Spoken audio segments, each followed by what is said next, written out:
First John 4 verse 18. There is no fear in love, but perfect love casts out fear.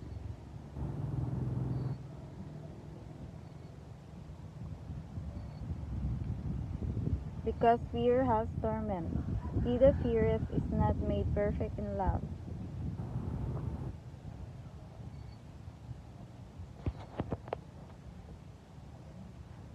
That's a message of the Lord for you today. That God wants you to have a perfect love